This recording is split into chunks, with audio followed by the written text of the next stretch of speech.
Ladies and gentlemen, we got actual proof of Raheem Devon in the house tonight. They just came off tour, and they gonna show you how they do it with they. All right, how y'all doing? This is 3Count Commentaries. This is your boy MagMongoSlade. So we're gonna do a little bit of I've been paying attention to this Hall of Fame gimmick. So we're gonna go through the Hall of Fame. We're gonna look at some of the people who have been announced for 2020 and 2021 because they're gonna do one big Hall of Fame. I am not usually a big thing about. I don't make a big ado about the Hall of Fame. I mean, it's fun. I don't always watch. You know, I have to care about the person to watch the speech and everything, but I don't get as in a knot about the Hall of Fame as other people do. That's every year. So when somebody is introduced into the Hall of Fame, we have to have the same arguments with the same people who say that they're smart. It becomes, he's in the Hall of Fame, she's going in the Hall of Fame. It's like, just relax, okay? Just take it easy, okay? Take it easy.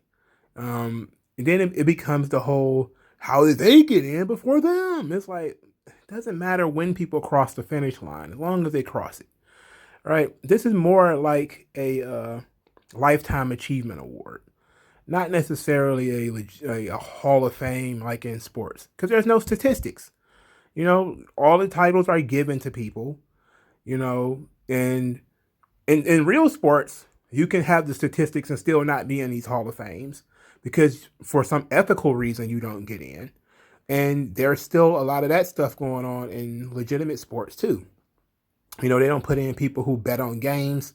They don't put in people who are point shaving, stuff like that. They don't put those people in the Hall of Fame.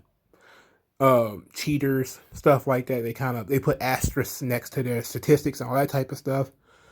So WWE is not alone in not having everybody who could possibly be in the Hall of Fame in the Hall of Fame. So that said, let's go through. I don't take this as seriously as everybody else. To me, it's just fun seeing people whose careers have been out there and who they choose to lionize at that particular point in time. I take it as a Lifetime Achievement Award. Like you go to a job, you're there for 20 years. Maybe you're just stacking widgets all day for 20 years. Nothing particularly great, nothing particularly terrible. You're just there for a long time. You're an institution. Everybody likes you. Everybody knows you. So when your 20-year anniversary shows up, they give you a watch. They give you a plaque. They tell you thank you for all your hard work. They buy you dinner. And that's it. That's kind of how I look at the Hall of Fame. Okay? I don't look at it as because pro wrestling is fixed. Okay, so it is what it is. There is nobody who got into any of these Hall of Fames legitimately. Everybody was picked by somebody. Okay, everybody, just like when somebody was picked to be the champion, people are picked to be Hall of Famers. All right, so please calm down. So let's go through the 2020 class of the Hall of Fame. Let's see, Batista will not be there, even though he was supposed to be inducted in 2020, the 2020 class. He said he had some previous engagements, so he will not be. They're going to push his induction back. See, we got Jushin Thunder Liger, great choice. I don't see how anybody can argue with that. Jushin Thunder Liger, while he never worked in WWE, some believe he has. He worked in NXT. That one match he had in NXT, which I thought was pretty good, and he was, pretty much past retirement age at that point. Jushin Liger is amazing. I mean, he just has the history of Jushin Liger is just insane. He's one of the few Japanese wrestlers that I love to death. Jushin Liger, Kenta Kobashi, and the Great Muta. I love those guys to death. I love them like they're American wrestlers. So I fucks with Jushin Liger. Hayabusa too. I love Hayabusa. JBL was introduced and going to be inducted in 2020. JBL is JBL is one of those guys that people don't see. Like they'd be like, okay, well, he doesn't have any classic matches. Why is he going into the Hall of Fame? And I say, well, JBL is a great fucking character for starters. He's a fantastic character, great talker, great personality. Before he found the JBL character, sure, you might be able to say, well, what was so special about the Bradshaw days? And nothing in particular was great about the Bradshaw days. But you talking about a guy who has tenure. And then, it took him forever to climb the mountain, but he eventually did. He is a WWE champion, was WWE champion for a long time, is one of the major reasons why John Cena ended up getting over. Him being a strong heel helped John Cena get over. So I give JBL credit for that. Another issue with Bradshaw is that he does have that bifurcated career where it's pre-JBL and post-JBL. But the pre-JBL was basically just a gatekeeper, maybe even a low-card gatekeeper. Now, people don't understand, and I said this, I don't think I was on YouTube when I was doing this, but this is very important that I tell people all the time. In football, when you talk about football Hall of Fame, you talk about sports in general, there's always people who play the ugly position, right? There's always people who play the non-sexy position. For instance, offensive linemen. There are plenty of offensive linemen in the NFL Hall of Fame. What the fuck are the statistics for offensive linemen? How many people can really pick an offensive lineman out of a crowd? Nobody. Nobody knows who the fuck those guys are. They're not the quarterbacks. They're not the wide receivers. They're not the head coaches. They're not the running backs. Those are the sexy positions. The safeties, the linebackers. These are the guys in the trenches. Their job is to prevent sacks. So it's like, how do you count sacks prevented? It's like, okay, well, I guess you allowed fewer sacks on your end than somebody else did. It's like, okay, I guess.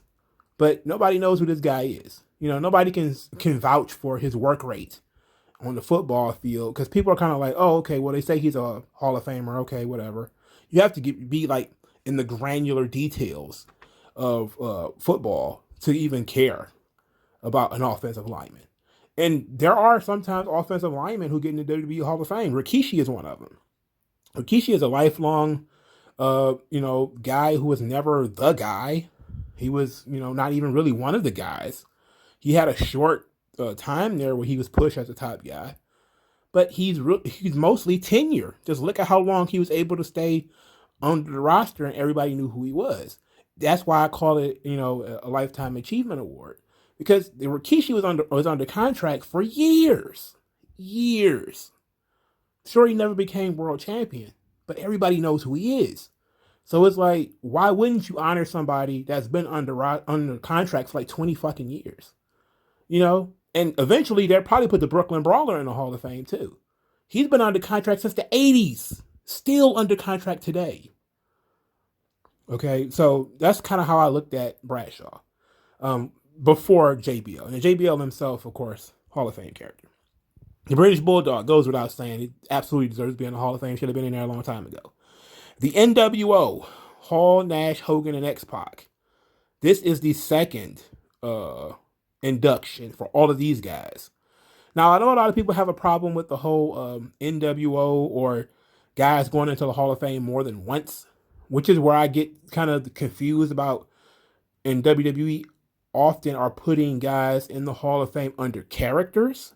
For instance, Razor Ramon is in the Hall of Fame, and I'm not so sure Scott Hall is. Like, I'm not sure how that works. They don't even announce these guys under their real names. But this is Scott Hall, one of those things, because Scott Hall had ruined his name so much. But this is, pretty legit as far as I'm concerned. Does the NWO deserve to be in the Hall of Fame? There's nobody in this class that shouldn't be. Nobody in this group, rather, that shouldn't be. Now, I know a lot of people they raise their eyebrows about Sean Waltman. They be like, X-Pac, he ain't never done nothing. And I just go back to X-Pac is another one of those guys where he was I wouldn't even say a big star, but he was important at a time where nobody was watching. Like the 1-2-3 Kid, during those days, he created some really good memories as the 1-2-3 Kid. He's one of the few guys that were legitimately a member of DX and a member of the NWO, because he got kicked out of WCW. But his work was top notch. I mean, the guy had one of the best matches on Raw history with Bret Hart. I mean, and that wasn't like an abnormal thing. You know, Waltman is a working ass man, though. Like he wasn't really appreciated. I don't think he was really appreciated because he didn't have the promo skills. But Waltman was great. You can go back and watch Waltman wrestle Hakushi. You know, I think his name was Jinsei Sasaki or something like that. The SummerSlam match, I believe it was. Was it SummerSlam? SummerSlam '95, where Hakushi and the 1-2-3 Kid. You can go watch 1-2-3 Kid and Owen Hart. You know, 1-2-3 Kid and Shawn Michaels. They had some matches on. They had a match on Superstars that I have not seen since I was 12 years old, and I remember it. And I think they also had a Raw match too when Shawn had just became champion. You know, so I really do like Waltman. You know, he's another one of those guys who, you know, was a nose to the grindstone guy, not a sexy superstar. You know, let's see, the Bella Twins. Okay, so a lot of people have they have feelings about the Bella Twins. You know, most people hate them. You know, most people hate the Bella Twins. They're not good wrestlers. They're not good promos, not particularly. They're great personalities. Now, I think when we talk about the Bella Twins, we're looking at things that took place outside of the WWE. They were great ambassadors. They were kind of, you know, even though I hate the reality TV thing, and even though it predates them, because Tough Enough was reality TV, but, you know, Total Divas and Total Bellas and stuff like that really stretched WWE and made it bigger. And in a sense, they should be the celebrities in the celebrity wing of the Hall of Fame, because they were really big stars outside of the company. Wrestling fans, that's another thing, because wrestling fans don't really appreciate anybody. They find reasons to not like people. So, you know, there's a lot of non-appreciation for the Bella Twins. I could take them or leave them, but I'm not going to say like they're not, you know, they weren't ubiquitous throughout the company. When they had their run, they were simply everywhere, and they were one of the most pushed acts in the company. They just, you know, they fit the mold of what they wanted for the Divas division. And, you know, that was their time. That's what they were doing at the time. So the last entrance for the 2020 Hall of Fame will be Titus O'Neil.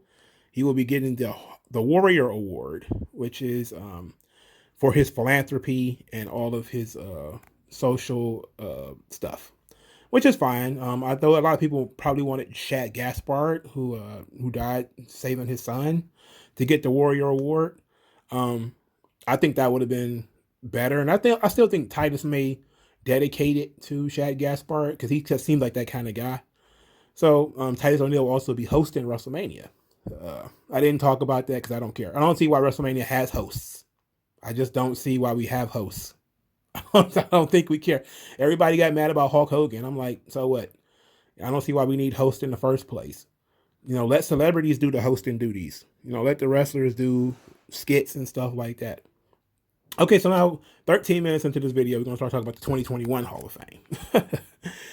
Okay, oh boy. William Shatner will be the celebrity. William Shatner will be the celebrity. I honestly, as I sit here, I can think of 4 or 5 celebrities I probably would have put in before William Shatner. To be quite honest, but I think he's getting older, so maybe it's a smart thing to do. When it comes to celebrities, I kind of look and say, well, did he get in the ring? Did he wrestle anything? Did he wrestle a match? Wrestling a match, maybe. You know, that's high on my list. If you were willing to put in the work and get in the ring, I can justify you being put in the Hall of Fame. Or if you brought such, if you were like Mr. T, before Mr. T actually did get in the ring, but he's one of those guys that kind of spread the influence of pro wrestling. Liberace is another one. Muhammad Ali is another one. You know, may not have actually gotten in the ring and wrestled, but they did something. I'm not sure what William Shatner did, but whatever. Kane is a no-brainer. I don't see why you even argue that. We can just walk right away from that one. Eric Bischoff. There's a lot of people who are complaining about Eric Bischoff. You know, I'm like, then there became are we inducting Eric Bischoff the character, or are we inducting Eric Bischoff the executive? And I say both deserves to be in the Hall of Fame. Look, Eric Bischoff turned WCW around. WCW is fucking dead, okay? You know, the brand really didn't have any strength behind it. They brought in Hulk Hogan and was losing money, okay? I mean, yes, Hogan made money at first. At first, everything was fine. And then they started to lose money because they were shelling out so much to make Hogan happy. It wasn't until Bischoff came in, it came up with the Nitro concept, and then, came up with the NWO concept. And no, it did not last long, all right? It lasted 3 or 4 years, 3 years at the most. And then it started to kind of come apart because he kind of started getting a little bit arrogant. But Heyman's whole thing didn't last much longer. You want to tell me Paul Heyman's not a Hall of Famer as far as what he did behind the scenes and on camera? Heyman's ECW, now for the record, ECW was founded before Heyman came in. I know I was going to do it. I may still do in this ECW history video. But ECW existed before Paul Heyman got there. Okay. But what Heyman was able to do in 5 or 6 years with ECW, when he got the book, was tremendous. Like what Bischoff was able to do with WCW was, eclipse everything that came before it. Some people couldn't tell you shit about WCW before Bischoff took over, or they'll go back and watch those old Starrcades, like Starrcade 1990, all those stupid ass, dumbass tournaments they were doing, where they were mixing New Japan guys and WCW guys. That shit was boring as fuck. It was trash. And then, to get Hogan, things kind of pick up a little bit. And then Bischoff comes through with Nitro. He teased Sting turning heel. They turned Hogan heel. It wasn't just, he had a couple of good ideas. He was able to actually execute some of those good ideas. In other words, Hogan, didn't trust anybody. He was paranoid.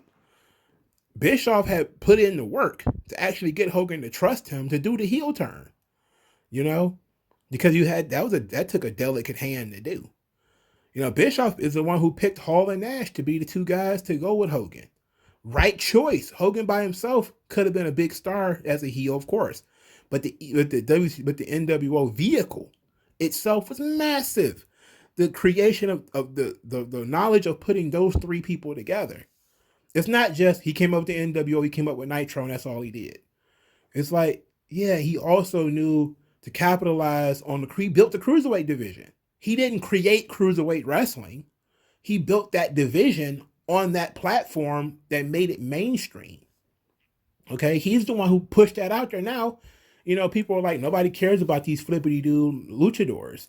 Now, when you talk to people, they go back and watch all the flippity-doo luchadors. People are talking about how great fucking Super Calo and Blitzkrieg are. It's like, yeah, I watched those guys on Nitro. Who put this together? It was Bischoff. Bischoff was like, okay, smart enough to know I got to have young athletic guys on my undercard because look at my fucking main event is Roddy Piper and Hulk Hogan, some shit people saw in 1983. Okay. So, but he had, his, young guys underneath. He just didn't do anything with them. But those inventions that he came up with were fucking genius. He put together a great package for Nitro.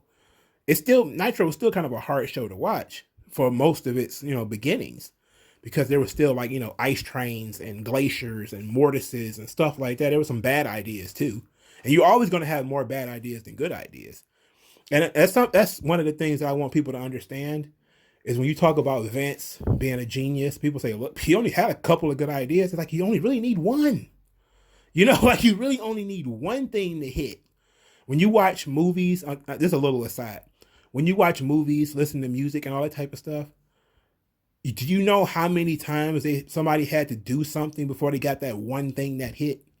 Like sometimes you'll hear a musician, like Prince, he'll have 500 songs in the vault. You'll be like, are you saying Prince is not a genius because he made, 300 garbage tracks that he didn't want anybody to hear, and he just put them in a vault somewhere, and maybe now that he's dead, they're going to release them, but he made 50 or 60 really good songs that were classics and everybody knows them. It's like, yeah, that's kind of what genius is. If you can come up with 1 or 2 or 3 or 4 good songs, you can be fine your entire career. You don't need that many hits. You don't need that many great ideas. Bischoff had more than one great idea in a short amount of time. He had like 3 or 4, 5 maybe, because you have to count Bill Goldberg. You know, putting the right people in the right places, keeping Kevin Sullivan as his booker. Another good idea. It could have been easy for him to just get rid of Kevin Sullivan. You know, he had reason because of the whole Benoit thing. He had a reason, but he didn't do it. You know, he resisted some of the dumber things that people wanted to do, like pushing some of these skinny guys to wrestle Hulk Hogan. Like they ended up doing the whole Hogan versus Kidman bullshit. They didn't do it like 99, 2000 or something like that. It was dumb as hell. But he resisted doing that shit because he knew better. You know, like he simply knew better. So he had good instincts, and he had some really good ideas. And as a character, he was, you know, phenomenal because he's a smarmy chicken shit heel. He was great. I spent a lot of time on Eric Bischoff. Anyway, the Great Khali is another one. I saw a lot of people griping. about the Great Khali. They say, well, what on earth would possess them to give the Great Khali a induction in the Hall of Fame? And I say, on this one, the only thing I can think of is that he is the Indian version of the Giant Baba. You know, he is literally Andre the Giant in India. The guy's phenomenal as far as being as far as fan base is concerned. This is not a work rate thing. Okay, Great Khali did not have a great match, and he was not always presented to be in the best light either. But he's a huge superstar where he lives, and that is in his own home country.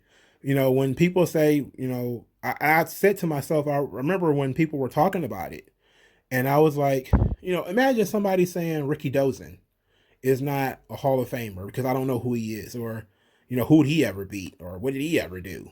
He was like, you don't understand the cultural impact that he has. And that's kind of the same thing with the Bella Twins, where, you know, if you're looking at the resume, championships, promos, the things that, you know, we care about, even though, you know, that stuff can be manipulated. He didn't have all that. He had like 1 world title win, you know, 1. I think it was a battle royal and he won it in. But you look at the cultural impact that he's had on wrestling in India, and, you know, increasing the fan base there and energizing the product. And he became somebody who, you know, people are looking at as a national hero, and he's helping to recruit young talent and expanding the brand. You know, the Bella Twins did that too. They expanded the brand. Sometimes that's a good reason. You know, now it would make sense for WWE to be able to put that in words, to be able to say the Great Khali or the Bella Twins or whatever, they go into the WWE Hall of Fame for how they had such cultural impact.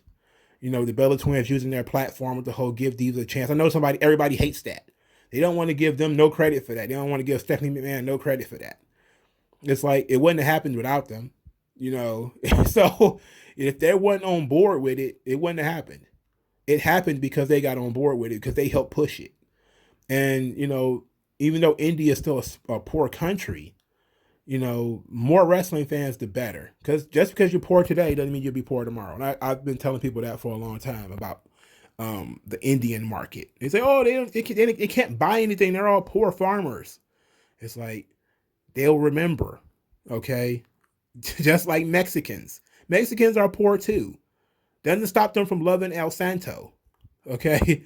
Doesn't stop them from loving El Santo at all. And a lot of Mexicans are poor. So it doesn't make sense. But, you know, by my standards, was the Great Khali a Hall of Fame? Probably not. But, you know, I'm American. I don't give a shit about him being a tall Indian. But for the Indians, it's a big deal. And I say for them, sure, I can grin and bear it. I can take it on the chin for that one. Rob Van Dam goes without saying. I think he's the first ECW guy to go into the Hall of Fame. Great. You know, I know Tommy Dreamer will probably get in there eventually. I really question, you know, guys like Raven, Shane Douglas, whether, you know, Taz, unless Taz is already in as a commentator, I'm not sure. But those guys deserve to be in the Hall of Fame. And I think I have been saying for a while now Probably not on this channel, but it was past due to start putting ECW guys in the Hall of Fame because all of them are fucking old now. You know, none of them can perform anymore. You know, so the Dudley Boys were the first ECW act. Okay, I had to. I was thinking like I know there was some ECW guys that went in already, but it was the Dudley Boys. All right, so you got RVD, no question. Rob Van Dam is a Hall of Famer. You know, you're an idiot if you would even argue that. But I do think it's time to Raven, Shane Douglas, Taz, start looking at those guys and start putting them into the Hall of Fame. And Sabu, he's dissed the Hall of Fame numerous times. Same thing with Scott Steiner. But I think that, if Sabu and Steiner, some guys just never mellow out. I don't think Sabu or Scott Steiner will ever mellow out long enough to get put in. But that would be nice. It would be nice to be able to do that. And same thing with Demolition. I know a lot of people are upset about Demolition as well, but we'll get there when we get there. All right, so the last one that I've seen was Molly Holly. And I think this is another cultural impact one because Molly Holly was very understated in her run in the WWE as far as what did she actually do. Probably the biggest thing she did was put her hair on the line just so that the women could have a match at WrestleMania 20 because they wasn't going to be on the card. That's a really interesting story. That WrestleMania 20, I think it was WrestleMania 20 anyway, was going to take place, and she found out that there were not going to be a women's championship match on the card, and she, went to Vince and said, "Hey, we got to get the girls on the card. I'm willing to put my hair on the line," and it was pretty ballsy that she went and did that, just to get a women's match on the card, and she's been, integral in helping other women get in the company. She, helped find Gail Kim and Beth Phoenix, and I can forgive her for the Gail Kim thing. but she was an important ambassador as far as women's wrestling is concerned. And they're doing that now, where they kind of just going by. So I guess she technically will also be another cultural impact one, where it's not going to be that she was a top star and, multiple time world champion and all that type of stuff. It's going to be, hey, look at all this cool shit she did outside the ring and how she did so much work outside of the ring and in recruiting. And, I don't think she said she didn't want to be a trainer, but she did help train some of these girls. She, got in the ring with some of them. She, helped people get jobs. She did a lot of nice things for people, and things she didn't have to do. And people just kind of want to honor her for that. I say go for it. It doesn't cost me anything. So, so I'm like, okay, go for it. I would be, it's not somebody I can be upset about. So that's it. The 2020 and the 2021 Hall of Fame. There are some people I would question. I don't really get too upset about this thing. Like I said at the beginning, I really kind of question William Shatner. I just don't remember what he did. I don't remember what segments he was a part of. I just don't know. But the great Khali, I kind of question that. I would kind of be like, the big Indian market. But ultimately, it's whatever. So in the link tree, in the description will be a link tree. Click that, please. And then go to the subscribe star, $5 a month. Thank you kindly. Or if you are more direct, you can send it to the Cash App, which will also be in the link tree. And then follow me on Twitter, which is also in the link tree. There's going to be a lot of links in that damn link tree. Anyway, thank you guys for your time. And let me know what you guys think in the comment section below. Use the hashtag 3count commentaries. Please hit that like button on your way out. And I'll talk to you guys later, man. Peace. Yeah.